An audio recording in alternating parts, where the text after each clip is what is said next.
अस्सलाम वालेकुम, मैं हूं आसिम असलम। आप देख रहे हैं CNN पाक न्यूज़। एक नज़र डालते हैं आज के डिस्ट्रिक्ट बुलेटिन पर। खबर शामिल करते हैं उकाड़ा से। खुजदार में दहशत गर्दों की तरफ से निशाना बनने वाली बस में सवार शहीद हिफ्जा कौसर की नमाज जनाजा अदा कर दी गई। मासूम बच्ची हिफ्जा कौसर के नमाज जनाजा पर इलाका की फिजा सोगवार, हर आंख अश्कबार। तालिबा ने अपने ख़ानदान के हमरा हुसूल तालीम के लिए बलोचिस्तान में इलाका खुजदार में रिहाइश रखी हुई थी। तलबा हिफ्जा कौसर का वालिद इफ्तिखार पाकिस्तान आर्मी में मुलाजिम है। पाक आर्मी के जवान इफ्तिखार का कहना था, खुदा मेरी मासूम बच्ची की कुर्बानी कबूल फरमाए, दहशत गर्दों को इबरत का निशाना बनाएंगे। हमें अपनी पाकिस्तानी फ़ौज पर फ़ख्र है। बाद अज़ां हिफ्जा कौसर की कब्र पर फातह खानी की गई और फूलों के गुलदस्ते पेश किए गए। Government girls degree college number 1 डेरा इस्माइल खान की प्रिंसिपल आफिया सादत ने कहा कि हमारी फ़ौज पाकिस्तान अपनी सरहदों की हिफाजत करना बखूबी जानती हैं। कौम के इन बहादुर मुहाफ़िज़ों को मैं सलाम पेश करती हूँ। भारत की जारियत के ख़िलाफ़ तारीखी कामयाबी। हमें फ़ख्र है कि government girls degree college number 1 हमेशा गवर्नमेंट की हदायत पर हर किस्म की एक्टिविटी में बहुत ही जोश व खरोश के साथ हिस्सा लेते हैं। हमारे तालिबात हों चाहे हमारा स्टाफ हो, हमने हमेशा हुकूमत खैबर पख्तूनख्वा और पाक फ़ौज की हर एक्टिविटी में भरपूर तरीके से हिस्सा लिया है। यही वजह है कि 16 मई को योम तशक्कर जो कि पूरे पाकिस्तान में जोश व जज्बे के साथ मनाया गया, उसमें हमारा इदारा भी पेश था और अल्हम्दुलिल्लाह इस दिन मनाने की नौबत आई और हमें फ़तह नसीब हुई। इसके साथ साथ ये भी साबित होता है कि हमारी पाक फ़ौज अपनी सरहदों की हिफाजत करना बखूबी जानते हैं और अपनी तरफ और अपने मुल्क की तरफ उठने वाली दुश्मन की हर निगाह को इंशाअल्लाह ताला जोश व जज्बे के साथ ज़ेर करेंगे। और इसमें पाक फ़ौज के साथ न सिर्फ हुकूमत, तालिबात, एजुकेटेड कम्युनिटी, बल्कि पाकिस्तान का हर बच्चा अपने मुल्क की हिफाजत में शाना बशाना खड़ा था और खड़ा रहेगा। हमारे जितने भी इख्तिलाफात हों, लेकिन इस परचम के साए तले इस मुल्क के दिफा और हिफाजत के लिए हम सब एक हैं और हमेशा हम एक रहेंगे। पाकिस्तान हमेशा जिंदाबाद। खबर शामिल करते हैं सरगोदा से। यूनियन कौंसिल नंबर 64 धरेमा में शफ़ाफ़ियत, करप्शन और इख्तियारात के नाजायज़ इस्तेमाल की दास्तान सामने आई है। मकामी शहरी मियां मोहम्मद मुमताज़ को अपने बच्चों के साथ बर्थ सर्टिफिकेट के हसूल के लिए दरबदर की ठोकरें खाने के बाद जब दफ्तर से निकाला गया। तफसीलात के मुताबिक यूनियन कौंसिल नंबर 64 धरेमा के सेक्रेटरी महमूद बख्श टवाना ने मुसल्लह अफराद के हमरा शहरी मियां मुमताज़ को सरेआम तशद्दुद का निशाना बनाया। जब उन्होंने थाने में दरख्वास्त की तो बासर सेक्रेटरी ने ड्रामा रचाते हुए खुद पर तशद्दुद का झूठा इल्ज़ाम लगाकर उल्टा मुकदमा दर्ज करवाने की कोशिश की। पुलिस मुकम्मल तौर पर जानिबदारी का मुजाहरा करते हुए मुतासरीन की दरख्वास्त पर कार्रवाई से इनकारी है।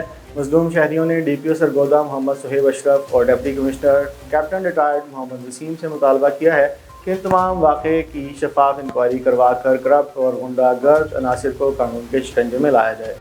जी, मैं मियां मोहम्मद मुमताज़ निगाना बोलता पाया जिधरे में तो यूनियन कौंसल मेरे बच्चों के वो बे फार्म लैने आन 3 महीने मैं उत्थे रोलिया। 3 महीने तो बाद सैकटरी साहब आख्या मैं 30,000 रुपये दे, हालांकि फार्म की 100-150 रुपये फीस होंगी। मैं आख्या भाई किस तो 30,000 देवां, मैं जाने उत्ते भी अफसरन देने होंगे। मैं उसके खिलाफ मेरी बेहयाई की तो मैं घर आ गया। हफ्ते वाले दिन मैं मन के उसके खिलाफ दरखास्त दिवा छोड़ी वे डायरेक्टर साहब को। शाम तक रांझा साहब मैं थपकियाँ देंदे रहन, मैं ये करेंदा पाया वो करेंदा पाया। अगले दिन वो भी उन्होंने नाल मिल गए। सारे गठ जोड़ करके सवार वाले दिन गुजरात शाह में नहर टूट गई, सैकड़ों एकड़ ज़रई ज़मीन ज़ेर-ए-आब, फसलें तबाह, काश्तकार परेशान। महकमा नहार ख्वाब खरगोश के मज़े लेने में मसरूफ़। गुजरात शाह में डोला मुस्तकीम के करीब नहर टूट गई, सैकड़ों एकड़ ज़रई ज़मीन ज़ेर-ए-आब आ गई, फसलें तबाह, काश्तकारों का करोड़ों रुपए का नुकसान हो गया। महकमा नहार ख्वाब खरगोश के मज़े लेने में मसरूफ़ मुतासरीन की जानिब से कॉल्स की गई, मगर महकमा का अमला मदद को ना पहुँच सका। इलाका मकीन अपनी मदद आप के तहत नहर का बंद बांधने में मसरूफ़ हैं। खबर शामिल करते हैं सरगोदा से। चक 81 जनूबी में मुसल्लह अफराद की फायरिंग, O लेवल का तालिब इल्म फैज़ान अकबर बाल बाल बच गया। फायर गाड़ी के दरवाज़ों और शीशों पर लगे। तफसीलात के मुताबिक मुल्ज़िमान को बाअसर अनासिर की पुष्टपनाही हासिल है। पुलिस ने कई रोज़ गुजरने के बावजूद मुकदमा दर्ज नहीं किया। वज़ीर आला पंजाब मरियम नवाज़ और IG पंजाब डॉक्टर उस्मान अनवर से नोटिस लेने का मुतालबा। मकामी थाने के SHO का कहना है कि अफसरान का दबाव है और मैं मजबूर हूँ। फैज़ान अकबर ने कहा कि अगर मुझे या मेरे ख़ानदान को कोई जानी माली नुकसान पहुँचा तो उसके ज़िम्मेदार नामजद पुलिस अफसरान और खालिद वगैरह होंगे जिन्हें नामजद कर दिया गया है। मेरा नाम फैज़ान अकबर है, काशी चक्कर रहायशी हूँ, ओ लेवल्स का स्टूडेंट हूँ और मेरे अभी कैम्ब्रिज के पेपर्स हो रहे हैं। रिसेंटली काशी चक में मेरे वालिद साहब की जो चचाजाद भाई हैं खालिद गुजर, उसके साथ कुछ लेन देन का पैसों का लेन देन था, तो उस लेन देन की वजह से उसने एक झूठी FIR वगैरह मेरे पे करवाई है और उस FIR के बदले में वो कहता है मतलब मुझे आप 45 लाख रुपया दो, इतने किले ज़मीन दो तो मैं आपसे सुलह वगैरह करता हूँ। सिर्फ वो करैक्टर सर्टिफिकेट वगैरह एक मेरा उसने ख़राब किया और सारा मतलब पेपर्स वगैरह उसने सारे मेरी स्टडी डिस्टर्ब किया है। उसके अलावा उसके साथ फराज गुजर है, उसने रिसेंटली मेरे पे झूठी दरख्वास्तें दे रहे हैं। उसने पहले मेरे पे फायरिंग वगैरह की, हवाई फायरिंग, जिसकी मैंने एप्लीकेशन वगैरह अपने मुकामी थाना बागटावाला में दर्ज करवाई थी, उसके ऊपर कोई कार्रवाई वगैरह नहीं हुई। उसके बाद अभी इस संडे को रिसेंटली मेरे पे दोबारा फायर हुए मेरी गाड़ी पे, मेरे पे फायरिंग वगैरह हुई, उसकी भी मैंने एप्लीकेशन वगैरह दी है, जो कि मुकामी थाने ने उस पर FIR कोई भी कार्रवाई वगैरह नहीं की, ये कहते हुए कि कैसर गुजर का ये रिश्तेदार है और इसके ऊपर हम कोई कार्रवाई नहीं कर सकते और मेरे पे प्रेशराइज़ कर रहे हैं कि आप इनसे सुलह कर लें। और बहुत ज़्यादा SHO बार बार प्रेशर दे रहा है कि आप इनसे सुलह करें, ये कैसर के रिश्तेदार हैं, हम इनों पे कोई भी कार्रवाई नहीं कर सकते, आप अपनी दरख्वास्त वापसी उठा लें। और फराज जो है ये कैसर साहब के काफ़ी ज़्यादा क्लोज़ है, मतलब उनका कलेक्शन बॉय है इलाके में से, उनको सारे कलेक्शन करके देता है, मुख्तलिफ़ पर्चों की डीलिंग वगैरह करके देता है और इलाके में वाजे कहता है जी इनका पर्चे FIR वगैरह मैंने करवाई है और बार बार मतलब थ्रेट्स और धमकियाँ दे रहा है और सारे इस लेन देन में मतलब वो मुख्तलिफ़ झूठी दरख्वास्तें मेरे पे करवा रहे हैं। अगर इस दौरान दोबारा मेरे पे कोई अटैक हो, कोई हमला हो, कुछ भी हो, उसका ज़िम्मेदार पहले नंबर पे कैसर गुजर है, थाना बागटावाला का SHO है और तीसरे नंबर पे फराज गुजर और चौथे नंबर पे खालिद गुजर है। आरिफवाला में भी गर्मी की शिद्दत में इजाफा, गर्मी से मुतासरा बच्चे मुख्तलिफ बीमारियों में मुबतला होने लगे। आरिफवाला के चिल्ड्रन अस्पताल में गर्मी से मुतासरा बच्चों की तादाद बढ़ने लगी।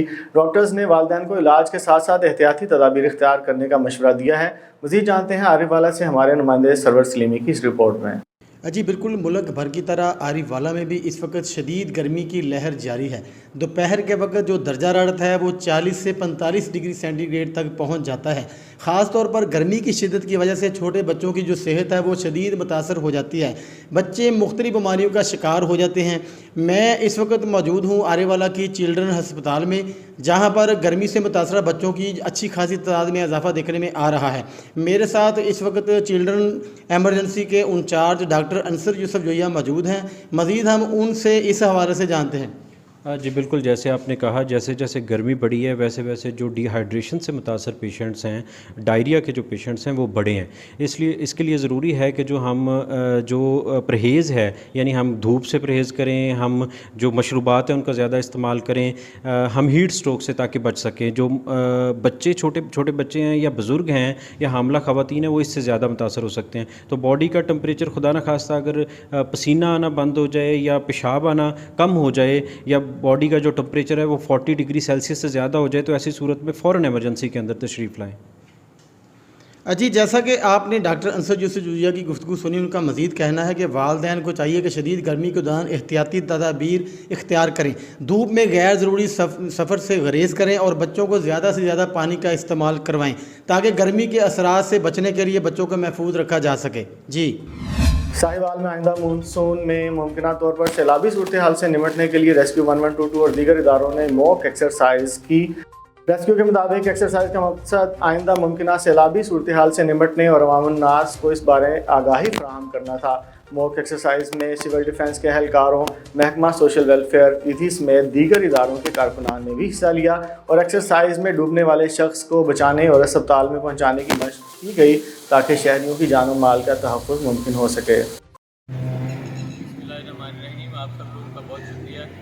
जैसा कि आपको मालूम है कि आज हमारे यहाँ पे इकट्ठे होने का मकसद उन मशकों का मुआयना करना है जो हम सैलाब के दौरान पैदा होने वाली सूरत हाल से निपटने के लिए करते हैं।